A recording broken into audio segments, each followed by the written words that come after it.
Bon ben, bienvenue à tous.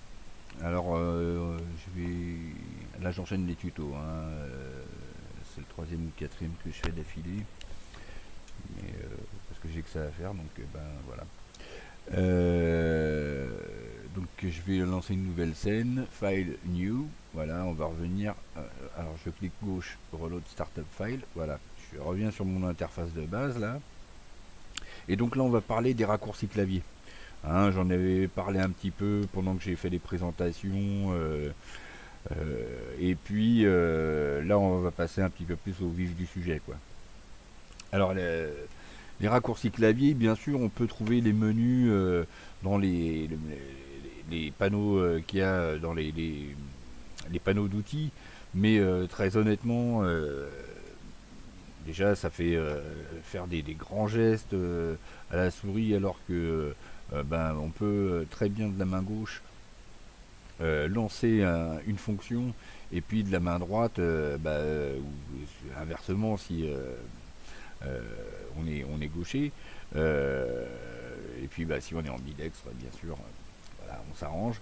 Euh, on peut, ça va beaucoup plus vite d'utiliser un raccourci clavier, et puis bah, de maîtriser son truc, sa modification avec sa main droite au niveau de la souris, parce que ce qui se passe, c'est que si on fait on utilise un des boutons ici, alors suivant si on est en mode edit ou en mode objet, euh, c'est pas toujours facile de, en ayant le curseur qui est là, d'être sûr de faire quelque chose qui va être, qui aura le résultat qu'on attend.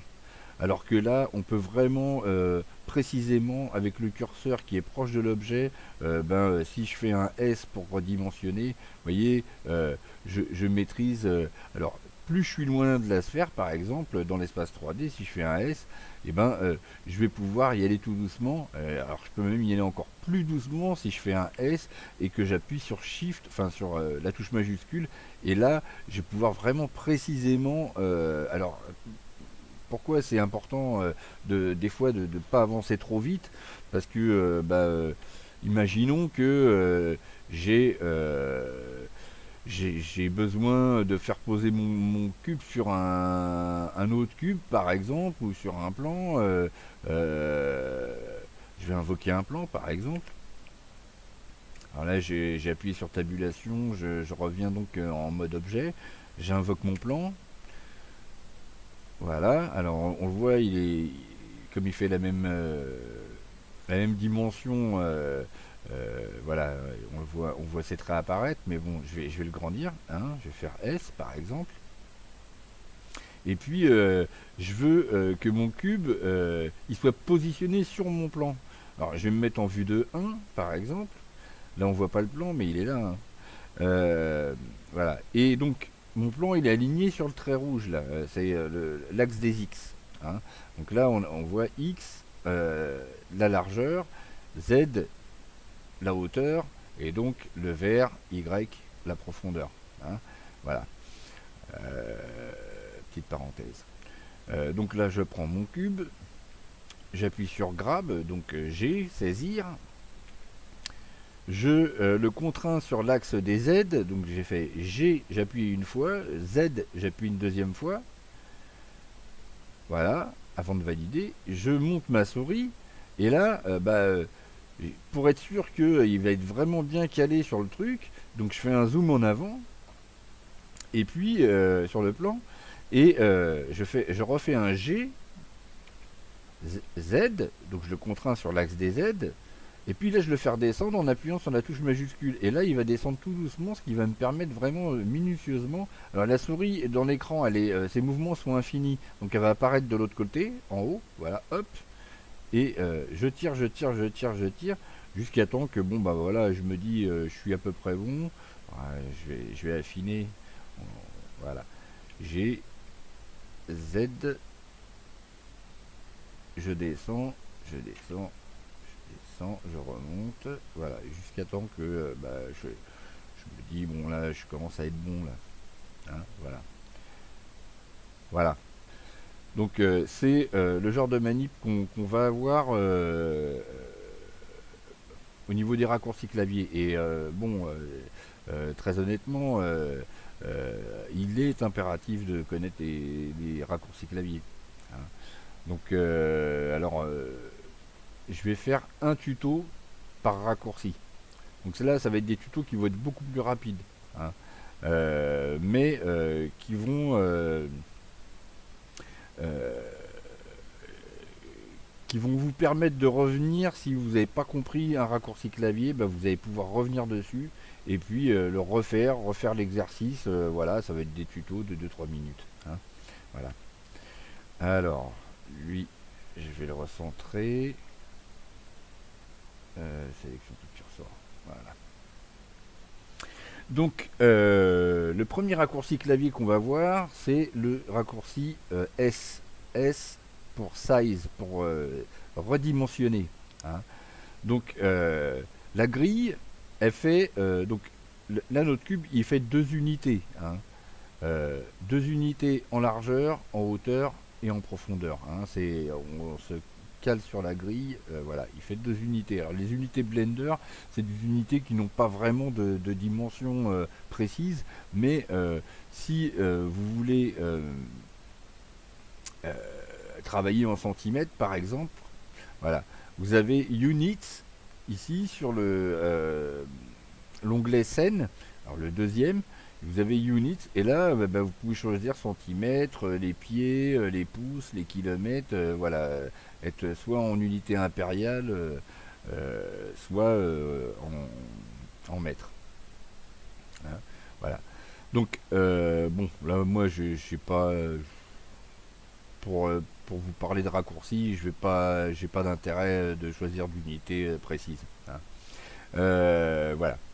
Alors S, j'appuie sur S. Je, si je glisse mon curseur vers le centre de l'objet, il va se rapetisser. Et puis, bah, si je l'étire, fatalement, il va grandir. Alors là, je vais faire échappe. Je me remets en vue. Ouais, je vais me mettre en vue comme ça. Alors, dans Blender, quand on fait un mouvement sur un objet, on peut le contraindre sur un axe. Ou on peut aussi dégager un axe de- du redimensionnement qu'on va faire sur l'objet. Par exemple, là, j'ai mon trait rouge qui signifie que c'est l'axe des X et donc que c'est la largeur quand on est en vue de face. Donc, si j'ai envie d'en faire un rectangle, eh bien, je vais faire S. J'appuie une fois sur S et tout de suite après, avant de valider, j'appuie sur X. Donc là, je dis à Blender, je vais te contraindre à redimensionner l'objet sur l'axe des X. Alors ça peut être aussi bien pour le rapetisser que pour voilà, hein, l'étendre. Voilà. Là, j'ai fait un rectangle. Euh, CTRL Z, j'annule. Je peux faire S, Z. Et là, je vais le grandir sur l'axe des Z, sur l'axe de la hauteur. Ou encore SY, et là, même chose, hein. Alors je pourrais très bien, mais ça serait une perte de temps, faire SX, voilà, et puis ensuite me mettre au-dessus, et puis faire une rotation, et puis voilà, et j'obtiendrai le même résultat, mais bon, il serait moins précis, hein. Ou alors il faut que je fasse une rotation de 90 degrés, et puis là, ouais, ça ferait la même chose. Mais bon, c'est pas l'intérêt. Là, on s'occupe de la. Mais c'est pour vous montrer qu'on peut arriver au même résultat par différents chemins. Donc là, je reviens sur ma forme initiale.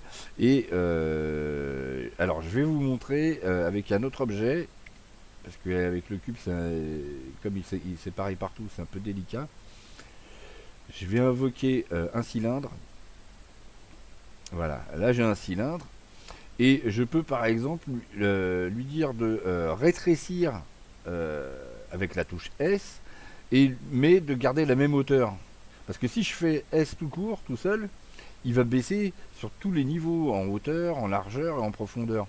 mais je peux très bien lui dire de garder sa hauteur, donc d'écarter la hauteur de la modification. Et pour ce faire, je vais appuyer sur la touche S, et ensuite je vais appuyer sur la touche majuscule et la touche Z, puisque c'est elle qui est incriminée, qui ne sera pas prise en compte. Et là, vous allez voir, je relâche ma touche majuscule, et il va garder sa hauteur, mais il va perdre voilà, en profondeur et en largeur. Hein, proportionnellement, voilà, faire un beau cylindre, c'est une baguette magique. Voilà. Ben, pour S, c'est un peu tout, quoi. Alors après, là on a vu avec le cube, mais je pourrais très bien, par exemple, je vais enlever mon cylindre, mais si j'invoque une sphère, donc espace, add mesh, UV sphère, par exemple, je peux lui dire de faire un objet, par exemple, oblong. Hein, je vais faire SX, et puis voilà, je vais faire un ballon dirigeable. Hein, voilà. Donc c'est un peu le genre de choses qu'on peut faire. Vous pouvez tester ces contraintes de redimensionnement sur n'importe quel objet. On peut même le faire avec la mascotte de Blender qui s'appelle Suzanne. Voilà. Donc je clique sur Monkey. Voilà, Suzanne elle est là. Alors Suzanne elle sert un peu à faire des tests et bon, c'est un peu un sujet d'expérimentation, quoi. Voilà. Mais bon, on reste sympa avec elle quand même. Alors, je vais faire un SX par exemple. Et vous voyez, bon, là, elle a la migraine. Alors, voilà. Et si j'avais fait un SY, voilà. Là, elle a plus que la migraine. Hein. Et puis, bah, Z, elle fait la tronche. Voilà. Euh, c'est tout pour la touche S. Donc c'est le raccourci clavier S. Hein, n'oubliez pas, vous pouvez le faire de façon globale. Ah oui, j'oubliais, ça je l'ai fait qu'en mode objet, mais vous pouvez aussi redimensionner des choses en mode édition. Hein. Par exemple, là si je veux faire précisément sur un point précis, alors on ne peut pas redimensionner un seul point, mais sur un endroit précis d'un objet, pardon, je peux très bien, euh, d'ailleurs ça va être plus parlant avec je vais enlever ça, avec une sphère, euh, voilà, sphère, voilà. Je passe en mode objet, en mode edit, pardon, et donc là par exemple, je vais sélectionner une partie de mon objet, alors je vais le mettre en transparence, une partie de mon objet. Je fais B, voilà. Et puis là je fais S, et là vous allez voir, ah, bien sûr il a fallu qu'il y en ait un qui soit sélectionné.